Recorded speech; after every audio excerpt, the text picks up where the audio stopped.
Hey everyone, welcome back to the channel. We're going to be reacting to Zom 100 Bucket of the Dead. I already saw the first episode, which honestly I had no expectations for it because I didn't know what it was about. And it really struck me because the character of the show is very much like me, where I do not like my job at the moment. And I don't know if I would be as excited as he was when like the zombie outbreak happened, but I would just say I related to him on a much deeper level. But honestly, I really liked where like the show started, so I just want to, maybe I'll do this, upload it, and if you guys like these, then I'll continue them. But I might just keep watching this show on and off. But yeah, all that being said, let's get into it. The one thing I'm very curious about though is like what started the outbreak, because like when he found his like the girl that he liked with the chief, he just like they were like, did they get bit before they started messing around or what? Oh wait, this is the intro. I don't think I saw it. I get how excited he is, but it's so hilarious that he's just like, my favorite moment of that first episode was when he was running for his life and the realization hit him that he didn't have to go to work, and like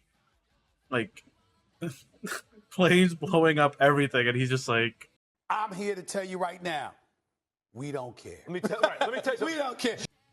I also do really like the animation is like really good, and the artwork and all the like the use of colors and all that is it's a highlight for me for this series so far.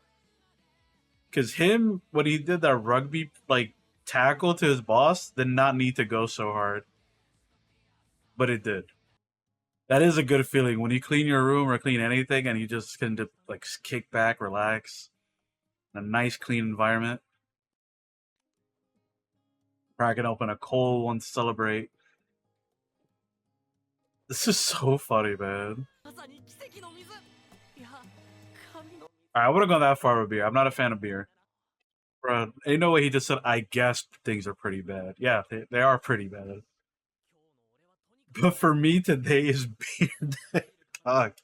This is like, what am I? He's the, I don't know if he's my favorite MC, like, but he's really fun. Like, because I relate with him, dog. Like, no, I don't think anyone wants to go to work in a job that they don't like. What sucks too is that it was a job that he wanted to do, which is why I relate harder, because it's also like I do at one point want to go into the entertainment industry.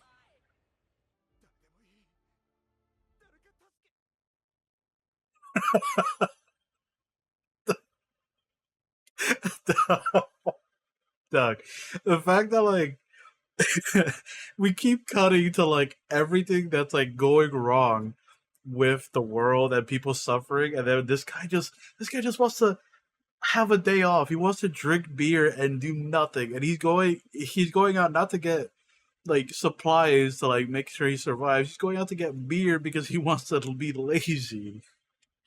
While these two are like having an existential crisis. I like this because shows like, you want to say like High School of the Dead, or like shows that have to do with horror. I feel like half the time, obviously, which it's fine, it's horror. They don't have like a kind of a fun nature, but this is kind of like a special case where it's like obviously really dark, but the contrast of your main character being so fun and likable is making me like enjoy it rather than be like really sad about it. You know what I mean? I will be sad if the people he just met died, but that would suck. But it's really fun. The show's really fun so far. Rip to all those people though.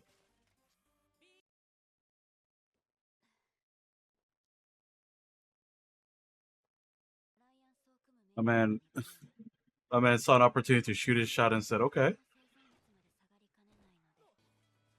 Why did this shit go so hard for no reason? Oh, is there an apple? I need some Dokkan, some Dragon Stones. Really nice angle that they decided to go with. That felt very Resident Evil to me. You know what I mean? And which makes sense. But like, you know, unconventional meeting with a girl, and then, you know, obviously not like Claire and Leon, but very. Very similar. That is pretty smart. The fact that he's just like,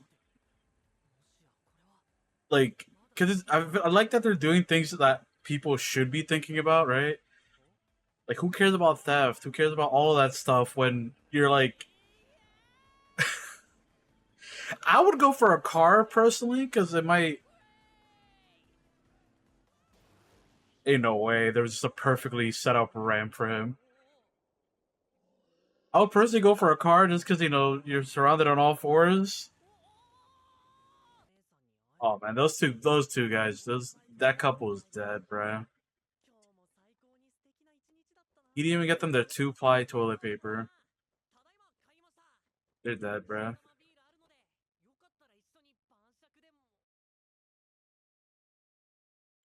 Uh,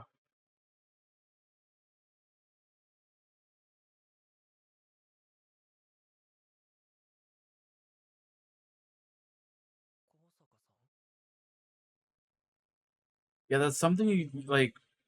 One thing that even though I like the fun that I mentioned earlier, I do think the show needs to be careful with that. Obviously, and it seems like they're gonna acknowledge that now, where it's like he's super carefree and that's good for him, and we're all happy that he is. But he needs to acknowledge that there's a bunch of risks. There's people like dying. He can't just go out there to be selfish, like what the girl said. And then he met those people, and instead of maybe either telling them maybe somewhere to go, I don't know if they could have went with him, doubt it. But like, it's not his fault that they're dead, but it's like he met people and he was still like on that kind of high, and then he comes back and I think we're about to see that it's gonna hit him like, yeah, like this is cool and all, but where's other people? We'll see.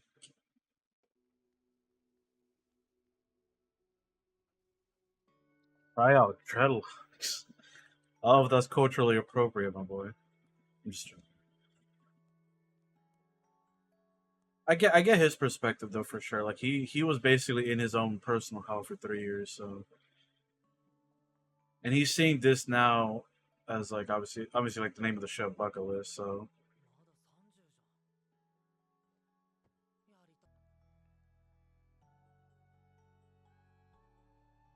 oh no, that episode's gonna be a tearjerker if he does go.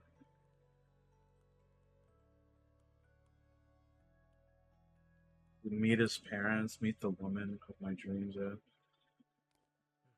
May have already done that. We'll see. And like the first scene from like Zombieland, like the number one thing is like cardio that you should make sure you do or have.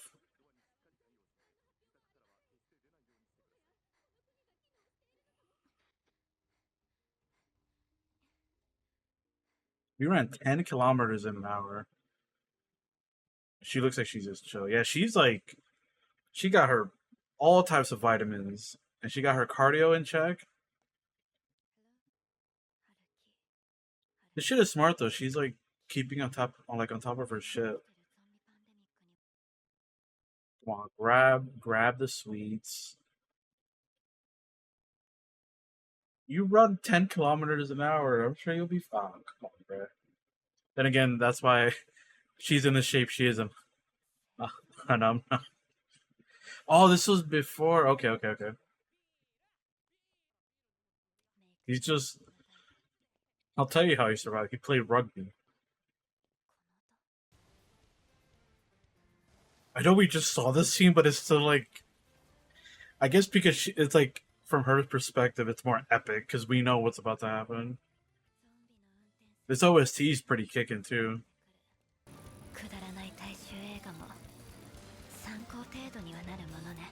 Oh, brother, she may be attractive, but she's a cinephile. Oh! Ew! Dude! What the? I'm joking. That's what I'm saying. You could have just grabbed it. Listen, you're running 10 kilometers an hour compared to me that's running. But that was the episode. Okay, no after credit. Okay, but so far she's really dope. I really like that. I really like the introduction of her character because it's basically the antithesis of of her boy. Yeah, he's basically like she's basically the antithesis of Akira, and it's really cool seeing someone like counter him, because like I was mentioning earlier in the video, it's good to have like a character that's kind of carefree, but also it's good to have characters that maybe either rein him in or like, you know, remind him that to be a little bit more cautious with the stuff, even though it's like it seemed like he was basically saying like my life's too short to like avoid taking risks. So it looks like she influenced him already, if I'm interpreting that right. And like he's kind of influencing her a little because now she's curious. She was like, it's crazy how that beer made him so happy, but then she was like, I probably should have got that Sakura mochi, and you should have. Listen, 10 kilometers in an hour. It looks like every day she wakes up at 6 a.m. She takes all her vitamins. I'm sure that little packet of sugar, listen, she would have been fine. Unless she has a pre-existing condition or something. But overall, another really good episode. Amazing art, great soundtrack, great animation, great characters. I do feel bad for the Kosaka couple. That was another like kind of moment where it's like, yeah, you like there's moments in these episodes that it reminds you that yeah, you are watching a post-apocalyptic world now. It is not it's carefree from the eyes of the main character, but like there's gonna be other characters that have different inputs to the main character's life, and I think that's really cool. So with all that being said, let me know what you guys thought of the episode, and I'll see you all in the next one.